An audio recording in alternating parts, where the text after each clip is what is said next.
What's up guys? Welcome back to my channel and my name is Belle. So if you're new here, hi, welcome. So for today's video, I know that you clicked this because you're curious with the title. So siguro gi-click din mo because why I did not buy the Billie Eilish ticket. If you're a Billie Eilish fan, are fully aware that Billie's supposed to have a stop here in the Philippines for her Where Do We Go tour, supposedly last year around September. I was one of those people that was really excited knowing that Billie Eilish is coming here in the Philippines. But why did I not buy the ticket? Why did I not buy it? Just a disclaimer, before anything else, I just want to put out there that I love Billie Eilish. I admire her craft. I admire her songs. I admire her creativity. I watch a lot of her videos. You know, what's her songwriting process? It's just like blow my mind. Like putok maghimuog kanta. So that's what I really admire about her. Another disclaimer is I really have nothing against going to the concert by all means. You know, I would love to go to a concert one day. Yeah, as I have mentioned, I love Billie Eilish. Bisag contrary siya sa title, nothing ever happens made me love her less. As a matter of fact, I made a cover of The Ocean Eyes, one of my faves from her. Just wanted to put out there. But the reason why I did not buy the ticket is something that eye-opening siya ba. Like, I found out something that is really important that I think is not only gonna speak to me in this certain situation, but this is something that I can learn all throughout my life. And if you want to know, please stick to this video and maybe you can also learn a thing or two from this video. So, unsa may reason nga nung wala ko ning palit sa ticket ni Billie Eilish. So, there's only one reason as to why I did not buy the ticket, and it's because my dream of seeing Billie Eilish in a concert, I believe, is not something that is from God. It's not because dili Christian artist si Billie. Totally not the reason. I listen to a lot of secular artists. Dili ka maimpirno kung mamino ka sa ilang mga kanta. That's not the reason at all. I just wanted to put out some of the things that has happened as to why I concluded that this is not a dream that God has given me. So I believe na dili tanan na imong gipangandoy na asi muna ho nagkasing-kasing gikan sa Ginoo. So it's really important that we identify which are those that are God-given dream and which are those that are not. The very first reason why I think this is not something that God wants me to pursue is because I was restless. I couldn't sleep for a couple of days just thinking of this whole thing. Like, it was actually taking over my mental state. Before the ticket prices were released, I have a lot of things in my mind. Like, asa mo kumanguha og kwarta kay para palit sa ticket. Like, mangutang jud ko ani jud. Bahala na ko sa kada ko ang kantidad sa kwarta. So, nabot ko sa point na wala pa gani, layo pa gani kayo ang ticket selling. Nag-strategize na ko. Saan ka ko pag sa mall. Dapat alas 4 sa kadlawon, kinaan ako sa mall kay para makapalit ko sa ticket. Dapat ako dyan ang makauna sa VIP na tickets. Dapat ako dyan budgeton akong sapod every month para makatigom dyan ko, para makaatog na ako'y enough kwarta pag ato sa concert ni Billie. And go on the, say tawag na. Kinandapit ito sa stage, good. Sabi, imagine na gid na ako na ano ang gid akong kamot dito sa na gid na ako jud, then gunitan ko ni Billie Eilish. Tapos sabi, wild na jud kay imagination jud ato nga point. I even thought that after jud sa concert ni Billie Eilish kay jud ko sa magulat. Kaya bitaw makita niyo sa YouTube bitaw. Magulat sila sa exit something kay naa dito ang gawas ang artista. So imagine na ko na dapat wala pa na human ang concert kay una-una makatang na ko dito sa gawas. Imagine just the restlessness and imagine the emotional, the mental toll on me. Just thinking of all of those things. So I was really restless. Couldn't sleep. And I believe that if this dream is coming from God, this will not make you restless. The God that we serve is a Prince of Peace. He will not cause you any trouble in your heart para anang dream. I believe that when you're pursuing for something that God has given you, it's not gonna be it's not gonna cause you any stress. Like, yes, it might be challenging at some point, but not to the point that dili nakakatulog. Nakakatulog at mga panahon na. But then, even though I was restless, dili jud, dapat jud ako i-pursue kay. So, unsaon na lang na talagsarugid mo ani si Billie Eilish, di ba? Wata kabalo. Siguro, for the next 5 years, ay pa mabalik si Billie. So, I kind of like dodged the idea na, Billie, okay ra lagi ni Lord. So, I tried to like, take it off my mind. And the second one, another reason why I felt like this is wrong, this is not something that I have to pursue, it made me change for the worse. Anong worse man? Because I was obsessed with the idea of loaning a huge amount of money just to be able to buy the ticket. Okay ron, no, baon ako sa mga badyaw, no, mangutang ka, pero mangutang ka just for something that, if you come to think of it, really di mo siya needed, then it's not good. Ako, again, I really have nothing against going to the concert, but if it's making you palautang, if it's making you like loan this huge amount of money just for that things, then that's not good. If you wanted to pursue something, you have to weigh its value, kung worth it ba siya, nga utangan o kwarta. So, ito na kag-concert dyan, walang kag-kwarta, diba? So, that was another reason. And true enough, nakawalam kong kwarta actually. Nakawalam kong 20 mil. Tungod lang ato, no? Mo to, nag-strategize na ko, no? Nag-strategize na ko saan pag ato sa mall, kinaan ako yung kwarta. If ang dream kagikan sa Ginoo, it will not make you a worse person. It will make you better, diba? But if it's making you palautang, then kana siya, another flag na siya that this might not be something that God has given you. Kaya kung dream na sa Ginoo, guys, di ka pala sulisuran sa Ginoo. Pagka ang kagkwarta sa Ginoo, di na ka kinahanglan mong utang kung gikan gina sa Ginoo nga dream, diba? Where there is vision, there is provision.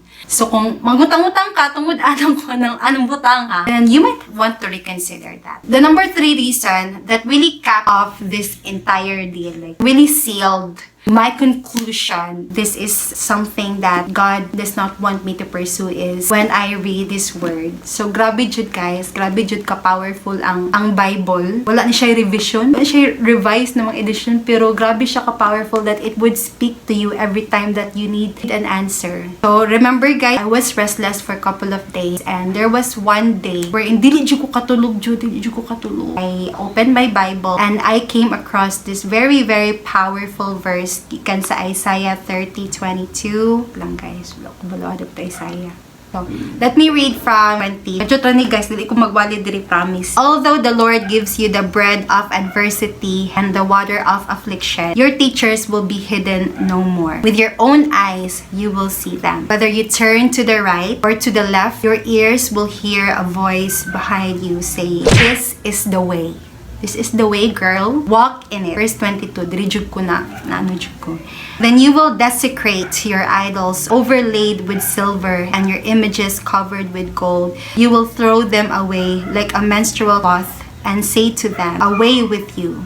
So, dito jud ko, paano jud ko na, mauna gid ni ang giingon sa pulong sa Ginoo jud mo to. Nga, amazing kayo kay, with your own eyes you will see them. So, dito na open jud akong mata jud. You will desecrate your idols overlaid with silver and your images covered with gold, and you will throw them away like a menstrual cloth, like napkin guys, napkin. So, imagine ang comparison from gold and silver, from idols overlaid with gold and silver. Then you will throw them away like menstrual cloth. I'm not saying na si Billie Eilish yung murag napkin ha. Kay gwapa na dyan kay siya day ha. Miss kay siya nawong. What I'm saying is the idea of this whole thing overtaking my life. Going to this concert like an idol. Again, dili si Billie Eilish, but the idea of pursuing the ticket, going to the concert. Grabe, gi-reveal sa Ginoo sa ko na, idolatry naman na jay. Right then and there, when I read the word, this was revelation to God. And it was so hard. It's so hard to let go of this dream. Like, Lord, nanam ko 20 mil diri. Saan man ako ni, di ba? Grabe, it was really, really, really, really a struggle. Yes, sometimes, guys, giving up those dreams na dili gikan sa Ginoo, it can be a struggle. But I tell you, it will be worth it. It might not make sense at that moment. One day, makaingon ka, maudi ay nahitabo to. Maudi ay na kinahanglan ako i-let go si someone. Kinahanglan mi magbulag. Charot, di ko ka-relate kasi di ko ka-relate. Pero okay. It might not make sense, but it will in the right time. And fast forward, after few months, I think, pandemic happened. Wala, cancel ang 2020, cancel everything. Until Billie Eilish officially posted or officially announced that the rest of her tours will have to put a halt on it because of the pandemic. Maudi ay. Yun na yun. Mauding di ko papalito ng ticket sa Ginoo. Mauding restless ko. Mauding di siya gusto na i-person ako ni because cancel di ay, diba? So, had I bought the ticket, kay tabo siguro, sige, yes, refund gyapon ko and all. The point is, you have to listen sa Ginoo. Kay siya ang side sa nag-una na siya, kabalo na siya, unsay may tabo sa unahan. Kabalo na siya na makancel ang concert ni Billie. Kabalo siya na mahitabo ang pandemic. Tapos, ma-amaze na lang ka na. Grabe no, nakita na ni Lord at nga moment. Pero ikaw, kay wala pa kakita. Because His ways are higher than our ways and His thoughts are higher than our thoughts. So, I can still remember that the moment nanihilak ko sa Ginoo na ko na, Lord, gusto ko makita ni Billie Eilish. You know, it really crushed my heart knowing na I was treating this idea more than I was treating God. Like, it was like overtaking my entire being na jud. Again, I still love Billie Eilish. I still support her. I don't want to treat her. I don't want to treat any artist more than God. Okay, idolatry na siya. So, okay ra jud kay na. Okay ra jud kay nang maminaw ka sa mga crafts sa uban. Okay? Appreciate kay kapoy kay record, guys. Kapoy kaayo sulat og kanta. Uy, dili ilalim. So, but ay las lahimuan na labaw sa Ginoo, diba? What's really amazing is wala ko nakakuha ticket pero gitagaan ko ni Lord og song. So, right after that moment that I surrendered my dream of going to the concert and seeing Billie Eilish, the Lord has given me this beautiful song. Actually, I could say that ang melody is really inspired by Billie Eilish. Out of this surrender, birthed a song.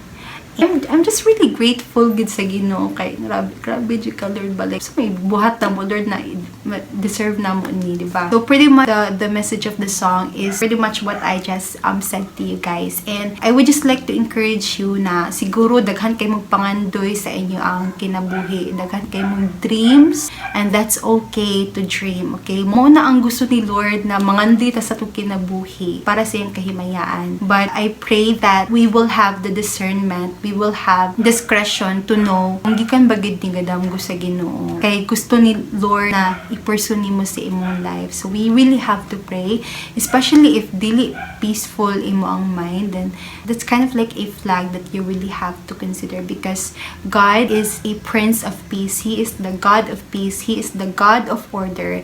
And He doesn't want you to be stressed out. He doesn't want you to be sleepless. He doesn't want you to really struggle. He wants you to walk in the land of promise, not swim, charet.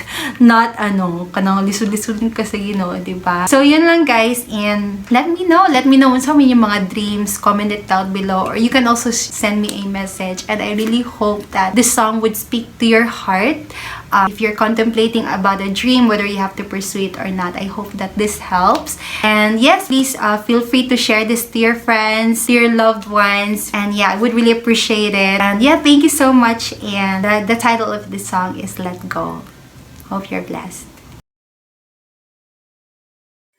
There are dreams we have to let go. Guess you know. And it seems so hard at this time, but I know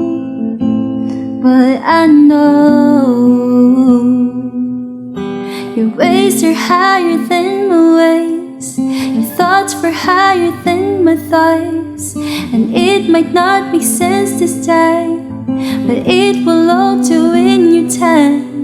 So I just choose to trust in you. And even if it's hard to do, if what you say that I will do, even if it takes for me to let go,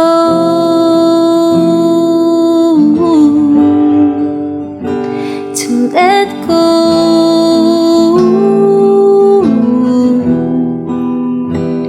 Of the things that I hold so dear, guess you know that it's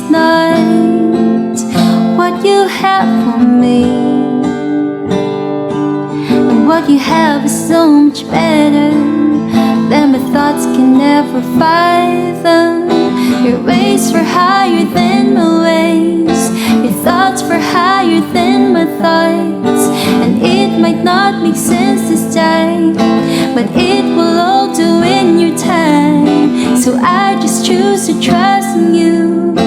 And even if it's hard to do, if what you say that I will do, even if it takes for me to let go,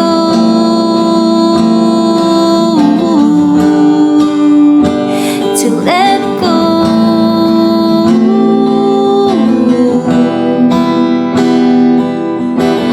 All for your glory, I'll lay them at your feet. 'Cause your plans are perfect, and waiting is worth it. So I choose to let go and let you take hold. 'Cause your plans are perfect, and waiting is worth it.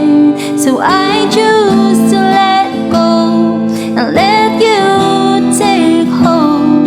'Cause your plans are perfect, and waiting is worth it. So I choose to let go and let you take hold. 'Cause your plans are perfect, and waiting is worth it. So I choose to let go and let you take hold.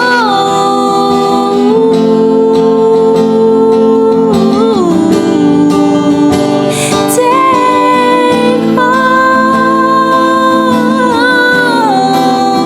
take hold. All my dreams, lay them at your feet.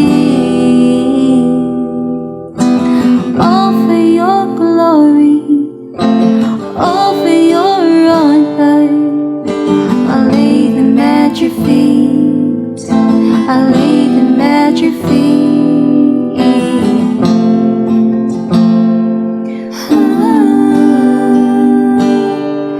Let it go.